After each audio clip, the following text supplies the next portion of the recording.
Hello, it's E. Willie, and today I'm going to be talking about the evictions. Yes, there's a moratorium on evictions, and it was supposed to end on the 31st, so I believe it's ended. And basically, I just want to talk about how it's a bunch of horse crap. You know, I moved from California as soon as the pandemic started because I got laid off, and I went and did a job in Texas, a sales job. I was planning on going back once the whole COVID thing was over. It was a summer job, but I saw how the way California was going, decided to leave. Had a buddy who lived down in Tampa. He convinced me to move out to Florida, and now I'm out here, and I'm working, and I'm sure there's a lot of other people that are working, and there's been this whole pandemic has been going on for over a year and a half now or something. And all these people that are getting evicted have been getting unemployment benefits the entire way as well. So it's not like these people are just helpless victims that can't do anything. And let's go into the article, but it's a bunch of horse crap. President Joe Biden's administration is attempting to delay the mass eviction of millions of people.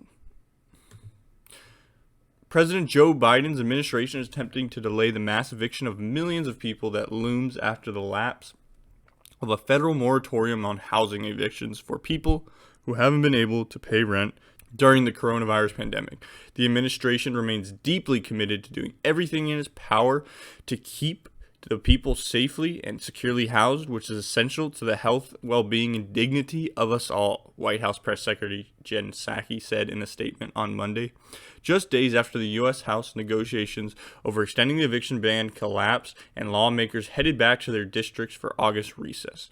The White House, citing a Supreme Court ruling that allowed the moratorium to run only through Saturday, has argued that Congress must act to extend the eviction ban because it can't be done through the CDC. The CDC has previously put the moratorium in place, citing health concerns because of COVID-19. A U.S. Census Bureau survey last month indicated about 7.4 million are behind on rent. About 3.6 million were found to be somewhat likely or very likely to face eviction in the coming months. The White House has estimated the number is closer to about 2 million people at risk. First and foremost, why the hell does the CDC have any sort of power to put a moratorium on rent? Why do they have any power? Do we vote for the CDC? Does Joe Biden appoint the CDC? I don't think so. So why can they tell us what to do? Why can they change these rules and these guidelines willy-nilly that affect my life, affect your life, force me to do things I don't want to do? Why do we put so much emphasis on following the CDC? Well, one, it's easier. And two, you may disagree with me on this, but I think back in the day, even a long time ago, when a king was king, he was still accountable to the people. And he was accountable to them through God. And because the belief in God was so strong. Now that the belief in God has dissipated, we put our faith in people like the president. We put our faith in people like the CDC, the elites, these people that are much smarter and very good at their jobs and are experts. And so we don't have to worry about it. And we just listen to them, and whatever they say is good.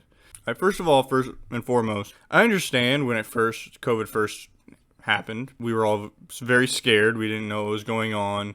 We didn't want everyone to get sick and die. But as the information started to come out, we started to realize, hey, it's only really harmful to people who are at risk, like who have pre-existing conditions and older folks. Now that we're 18 months in, why is there still an argument? Why are we not getting back to work? Why? I want to show you something. This is from California.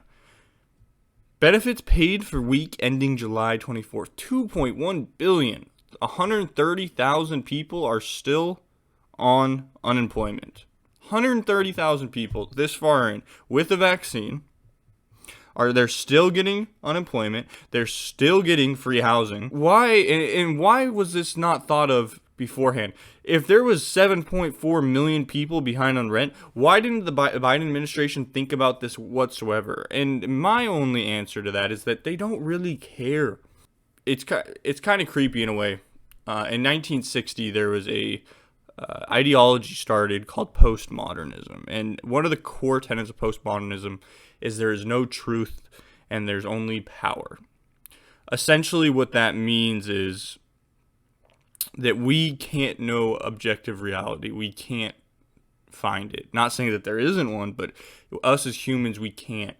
And humans use their power to direct what is true and what is not. So, for example, when it comes to the West versus the East, there's post-colonial studies will say, why is the West better? Well, it's not really better. They're just using their language and asserting their dominance over the East by using words like dirty or savage, stuff like that.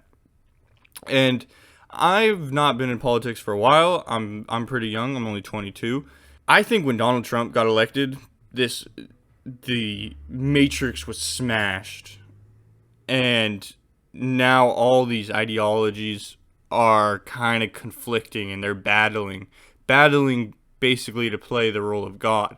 Whether you're an atheist or you're a postmodernist or a socialist or a conservative, right now there's a battle on whose belief system is going to reign supreme. And right now, the left is winning. But unfortunately for the left, their belief system is a bunch of bullshit that is used as a tool for revenge and used as a tool to criticize people that they feel inferior towards. And we'll have to see where this goes, but there's a lot of people that are getting evicted, and I don't have a lot of faith in Americans. All the wisdom has been sucked out of this country, and people are relying on the government, and they don't think but 2 weeks ahead. They think about when their next paycheck is, and that's it. We'll keep going, though. According to the White House, Biden asked the CDC on Sunday to consider using executive action to extend the moratorium by 30 days in counties with high or substantial case rates. To date, CDC Director Rochelle Walensky and her team have been unable to find legal authority for a new targeted eviction moratorium. Psaki said in a statement, "Our team is redoubling efforts to identify all legal authorities to provide necessary protections. About 33% of potentially affected renters live in states or localities that have instituted their own moratoriums. Those remain in place, preventing them from being evicted." Biden is calling on others to adopt similar measures until Congress can act. He also is pushing for more of the billions in federal dollars dedicated to renter and landlord relief to go out, just $3 billion or more than $46 billion has been spent. There goes our money.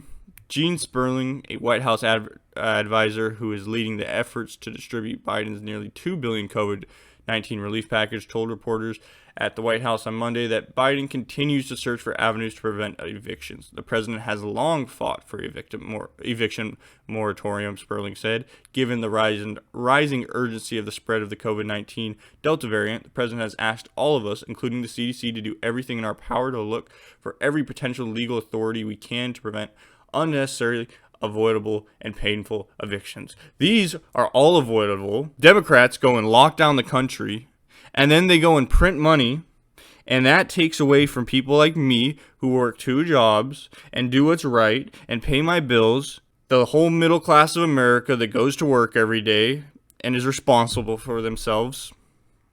Those are the people this hurts. This doesn't hurt these weak, sick, awful human beings who go out in the streets and riot while they're getting $2,800 a month and getting free rent and getting completely just treated like babies from the Democratic establishment. It's just awful. It's awful. It's stupid. It's sick.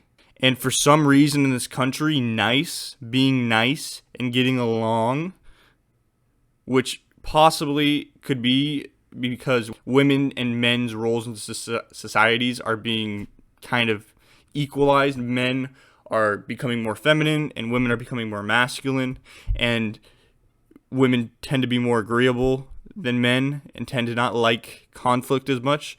So nice gets you ahead now instead of being honest. If you listen to a country song, what they sing about is pretty harsh, but that mindset comes from the mindset comes from Christianity of being responsible for yourself and being honest and good and having principles and morals. And we're losing that. We're losing that because we want to fit in. We're losing that because we want to be nice. Biden is calling on governors and mayors in areas that don't have local moratoriums in place to implement them for 2 months to protect people from evictions, Sperling said. He's also urging states to help people tap into rental assistance programs and prevent evictions until they can access those federal dollars. This is rental assistance that can make landlords completely full and also keep families safely housed. It is a win-win situation, he said. No, it's not. It's not a win-win situation for anybody. You know who's a win-win situation for? It's a win-win situation for the Democrat and the people who don't want to work. That's who it's a win-win for. The Democrats get their oppressed voting bloc, and the oppressed voting bloc gets their free money that's paid for by people who work and by people who hold themselves accountable and don't want to be losers sitting around calling themselves activists and burning down cities. Yeah, you know who it hurts? You know who it's not a win-win situation for? It's not a win-win situation for the next generation. Just kicking the can. Just keep kicking the can down the road. What's going to happen? I don't know. But a lot of people are on the verge of being evicted, and I don't have faith that they are going to act rationally, as we saw in the summer of 2020, where we had a drug addict who had a very long rap sheet, died at the hands of a cop. We had a lot of riots and a lot of damage because of that. So I don't think these people are going to act too rational. House Speaker Nancy Pelosi, a California Democrat who has faced pushback from progressive Democrats who argued the House should have done more to extend the moratorium, has spent recent days pushing for Biden administration to take executive action, despite the High Court's ruling. In a letter to colleagues Monday morning, she urged members to send the recess promoting rental relief programs and again called on the White House to act. She later praised the White House's comments on Monday.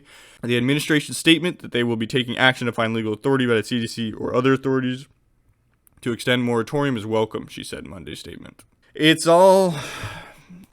don't want to say it's all a conspiracy, because seeing Biden out there, it really doesn't seem like that. It seems like there's a lot of individuals that are very corrupt in our government, and there's a lot of outside forces that they promote this corruption because they want to see the U.S. fall and they want their agenda to be pushed. And looking into philosophy and ideology and learning about postmodernism, it gives you a better idea of what's going on. Cynical Theories by James Lindsay and Helen Pluckrose is a great book. It's a little tough to read, but if you can sit there and think about it, it's a very, very good book. Joe Biden is completely incompetent. He has dementia. We're still giving people free money. We're still printing money. That's devaluing your savings, devaluing my savings. Makes stuff in where I live and you live more expensive. They're destroying the economy. They're destroying the country. They're taking away our rights. And this is a snowball that's gaining speed. And I don't know. We're still not even a year into his presidency. We're barely over half a year into his presidency, and everything's just falling apart. It immediately went to crap as soon as Biden got in. And that's what it goes back to when I say I think in 2016, although, like I said, I don't know politics before that really, this is the start of the postmodern era where all that matters is power and your group identity. Truth doesn't matter. We've lost the idea of truth. It's become too abstract for our little naive brains to handle.